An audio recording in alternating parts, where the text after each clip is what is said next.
இனிமேலாவது உலக அரசியல்ல பதற்றமும் குறையும், கச்சா எண்ணெயோட விலையும் குறையும். இப்படி சொல்ற மாதிரி தான் இப்போ ஒரு விஷயம் நடந்திருக்கு. இன்னைக்கு நம்ம வீடியோல இதை பத்தி தாங்க பார்க்க போறோம். நம்ம எல்லாத்துக்கும் தெரியும், ஈரானுக்கும் அமெரிக்காவுக்கும் இருந்த பிரச்சனைனால உலக நாடுகள் நிறைய நாடுகள் நொந்து போயிட்டாங்க. ஏன்னா இவங்களுக்கு இடையில இருந்த பிரச்சனைனால பல நாடுகள்ல கச்சா எண்ணெய் தட்டுப்பாடு, கேஸ் தட்டுப்பாடு அப்படின்னு சொல்லிட்டு பல பிரச்சனைகளை நம்ம ஃபேஸ் பண்ணிட்டு இருக்கோம்.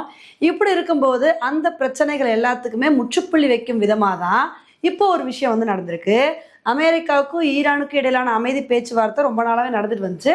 இப்போ இந்த பேச்சுவார்த்தை சக்ஸஸ்ஃபுல்லாக முடிஞ்சிருக்குங்க.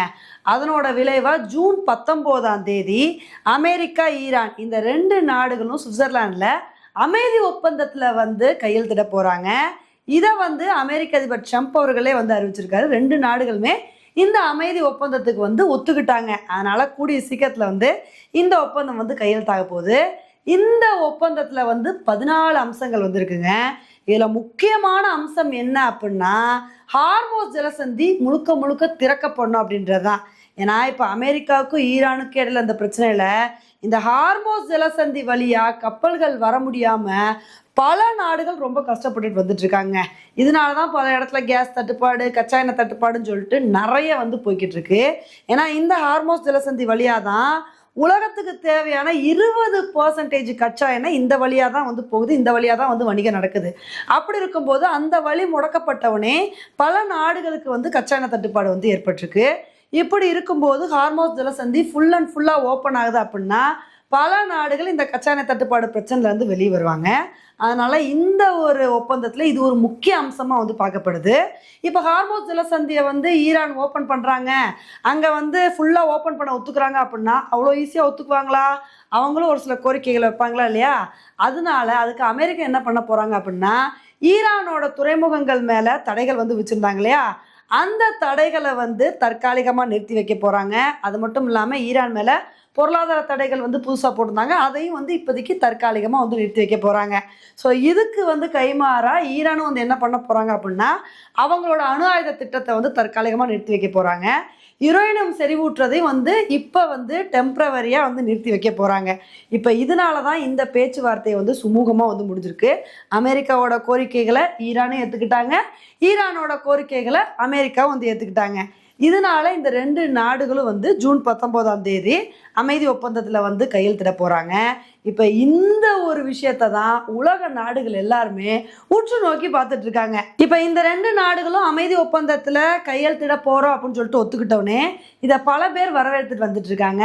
ஐநா சபையிலேருந்து, மத்திய கிழக்கு நாடுகள்லேருந்து எல்லாருமே இந்த ஒரு விஷயத்தை பாராட்டிட்டு வந்துட்டு இருக்காங்க. பரவாயில்ல, இந்த ஒரு நாளுக்காண்டி தான் வெயிட் பண்ணோம், எப்படியோ நீங்கள் ரெண்டு பேர் அமைதி ஒப்பந்தத்தில் கையெழுத்திடணும், இதுக்கு தான் நாங்கள் காத்துட்டு இருந்தோம் அப்படின்னு சொல்லிட்டு எல்லாருமே இந்த ஒரு விஷயத்துக்கு பாசிட்டிவான வரவேற்பை கொடுத்துட்டு வந்துட்டு இருக்காங்க. கண்டிப்பாக இதை தாங்க எல்லாரும் விரும்புவாங்க. ஏன்னா இவங்க ரெண்டு பேருக்கு இடையில இருக்கிற பிரச்சனையில் நிறைய பேர் ரொம்ப சஃபராக ஆரம்பிச்சிட்டாங்க. அதனால எப்படா இந்த நாள் வரும், எப்படா அமைதி ஒப்பந்தம் கையெழுத்தாகும் அப்படின்றதான் பல பேர் எதிர்பார்த்துட்டு இருக்காங்க. ஆனால் இப்போதைக்கு போடுற ஒப்பந்தம் நிரந்தர அமைதி ஒப்பந்தம்லாம் கிடையாது, தற்காலிக அமைதி ஒப்பந்தம் தான். அப்படி இருக்கும்போது எப்படி பிரச்சனை வராமல் இருக்கும் அப்படின்னு தானே கேட்குறீங்க.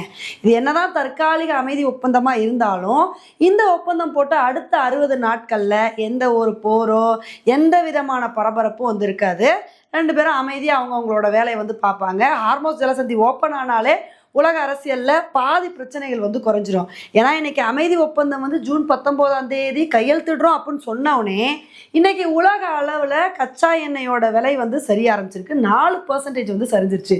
இப்படி இருக்கும்போது அமைதி ஒப்பந்தம் கையெழுத்தானவுடனே இன்னுமே கச்சா எண்ணெயோட விலை சர்வதேச அளவில் குறையிறதுக்கான வாய்ப்புகள் இருக்குது.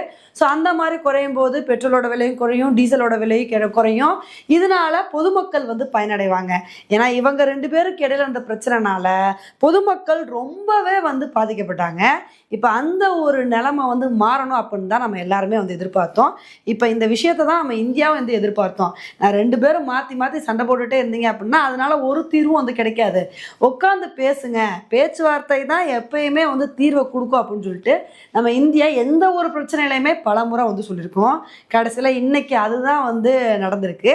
இப்போ ஜூன் 19ஆம் தேதி இந்த அமைதி ஒப்பந்தம் கையெழுத்தானதுக்கப்புறம் இன்னும் என்னென்ன விஷயங்கள் நடக்குது அப்படின்றத பொறுத்து பார்க்கலாம். ஓகே ஃப்ரெண்ட்ஸ், இந்த ஒரு விஷயத்தை பற்றி நீங்கள் என்ன நினைக்கிறீங்க அப்படின்றத என்னோட கமெண்ட் செக்ஷனில் போடுங்க. இதே மாதிரி இன்னொரு வீடியோவில் உங்களை வந்து மீட் பண்ணுறேன். Bye friends.